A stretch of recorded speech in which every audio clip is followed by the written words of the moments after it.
Because I was about to get to that point. Yeah. That, when they came into power, because we expected a lot from them. But truly speaking, when you look at the socio-economic, condition of an ordinary African within these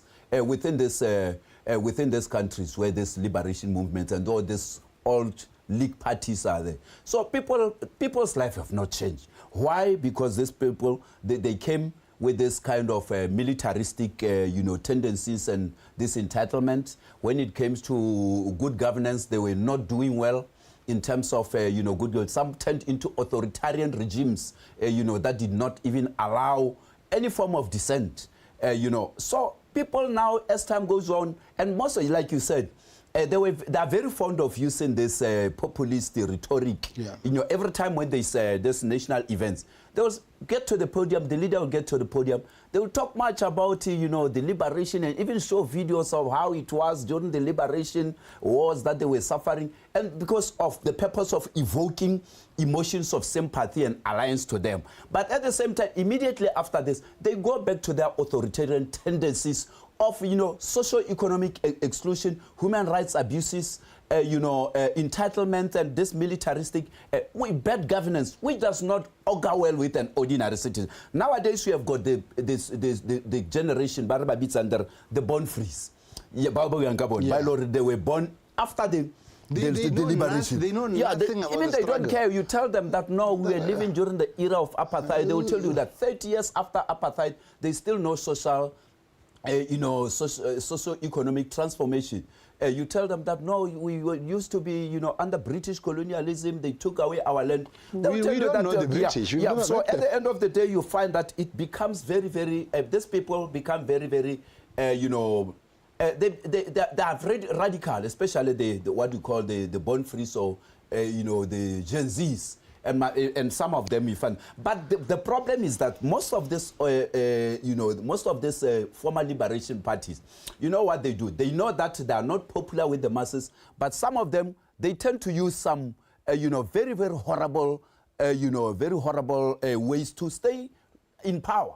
For example, using state security sector, to squelch any form of dissent, calling those who are calling for change saboteurs or agents of imperialism, rigging elections, and doing all sorts of political chicanery that we may think of. So truly speaking, this kind of things, you ask yourself, is this sustainable in the long term?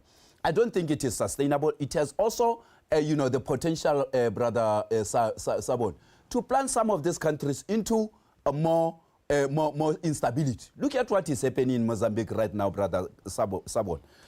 Elections were held in November 9, but the result were released about a week or two later. Now we see protests. 34 people have died. It is chaos and cacophony. So now it shows that this former liberation movement, they're not sustainable. But when you look at others like the ANC, of course, they have done a very good thing that they lost. They accepted that they did not fare very well. And then they conceded, and then they compromise and say, okay, let's form a government of unit. But truly speaking, people are starting to have a change of heart towards this former liberation movement, because people think that, they have lived their part, they've served their purpose. Now it's time for them to What if they modernize? What if the ANC now, learning from this, modernizes and bends towards what the people want? Because the ANC, they've had approximately, since 1994 to now, 30 years in power. What if they modernize? Because their laws is just a show of a drop in sympathy. Yeah. What if they modernize? The modernization that is needed by the people is not the modernization that is cosmetic. Then the people need the only modernization that people need is socio-economic transformation of their lives. Okay. People demand very good service delivery. People demand employment. People demand an end to poverty. People demand good governance where there's issues of corruption and kleptocracy. They are eliminated. You understand? So let's people demand a government that is accountable, a government that is transparent, a government that is, that adheres to rule of law. That is the only modernization that people need. So without that modernization, there's no need for inspiration for here, other right? excuses that, let's look at the inspirational part, right? Yeah. South Africa, okay, Zambia did it, but we didn't really feel the impact of Zambia, right? When South Africa went to elections, don't you think Botswana were watching this closely and realized that someone who's been there for a long time can be shaken and decided we are going to change? Yeah, but I think in part, I can say that the outcome, the electoral outcome in South Africa also inspired some people here in Botswana to see that change is possible. And also in Zambia in 2021, you saw also in Lesotho. But there were also some underlying factors that were also a reason why people decided to vote otherwise. The issue of unemployment, the issue of poverty, the issue of poor service delivery, the issue of institutionalization of corruption, the issue of the ruling elites becoming more detached from the ordinary people. I think those are some of the It's not only motivation from outside, but also within the local setup.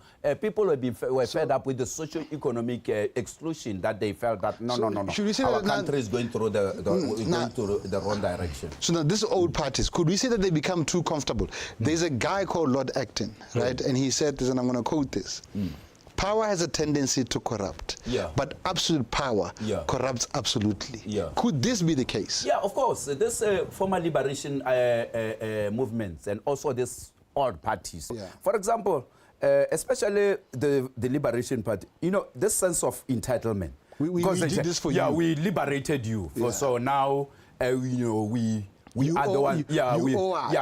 And then you find that even now when it comes to this issue, when you say power corrupt, and then you find that a group of elites will emerge from this former liberation cadets and comrades, and then you find that now entitlement gives them, this tendency of giving tenders, political position and awards and all the like. So at the end of the day, the entitlements make them to become more complacent. They become more socio-economically detached from the masses. And the people are watching, and then they engage in all sorts of corruption, what you call kleptocracy, stealing from the coffers of the state.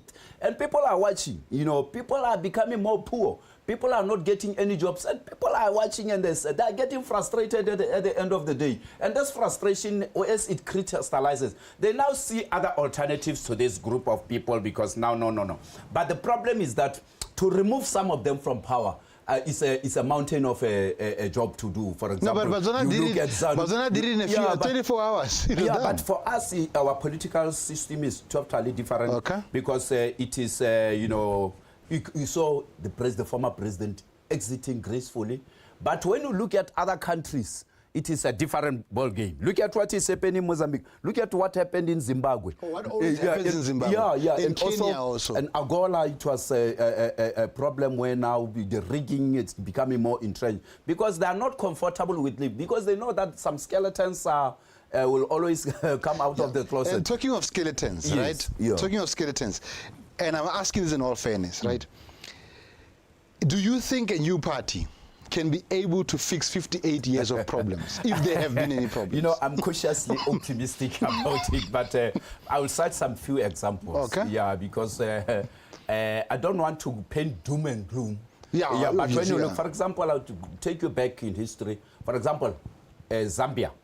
UNIP under Kenneth Kaunda was in power for a long time, and then they brought in a brilliant trade unionist who understood the plight of the masses, Chiluba. He failed to transform. I remember even in Zambia right now, the new guy has come, but we saw him firing 3 judges who did not rule in his favor. Truly speaking, now coming of authoritarian tendencies. But at the same time, there is also light at the end of the tunnel, what we see in Mauritius, because Mauritians, they are used to alternating power, and also it shows that there's also consolidation of democracy and also economic development. So that's why I say that for the new party in Botswana, we have to wait and see, what they can do for the people. Hope that they don't fall into the pitfalls of that the former party found themselves in. But I stay cautiously optimistic. I'm not saying that I'm overly optimistic, but cautiously optimistic. But again, looking at some examples within the African countries, that sometimes you vote in some people, but at the end of the day, they may end up, becoming attached. Detached from the socio-economic realities of the people. So this if is we were not to what I weigh wish this, them right? to do. So let's weigh it this way, right? Every party comes with promises, right?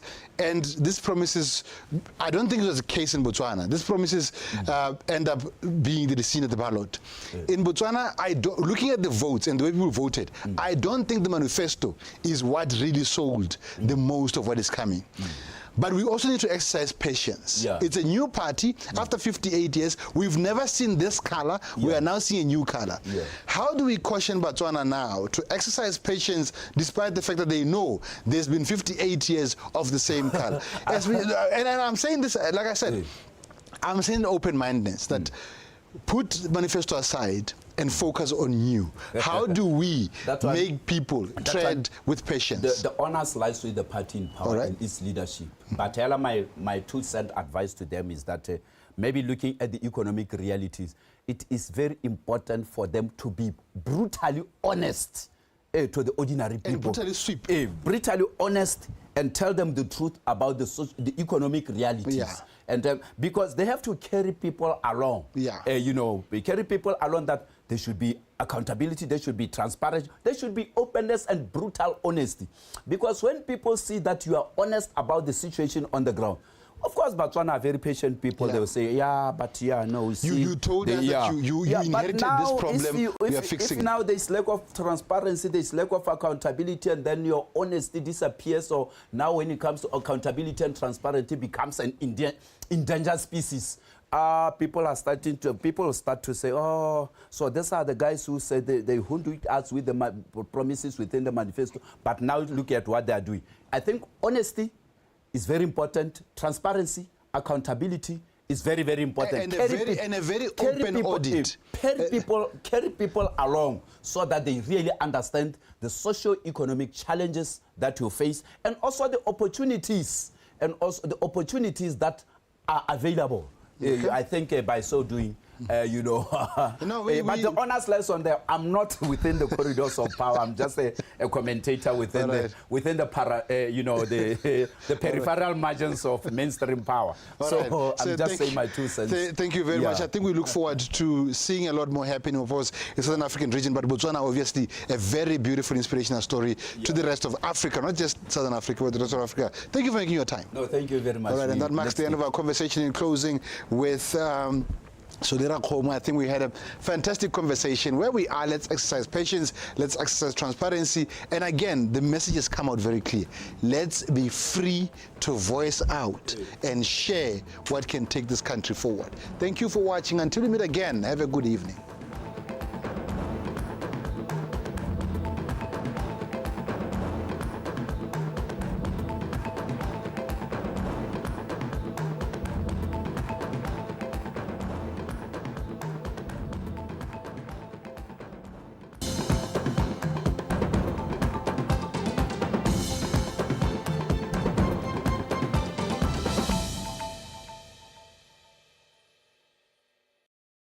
Over the past 5 years, Botswana has seen a long stretch of water infrastructural development.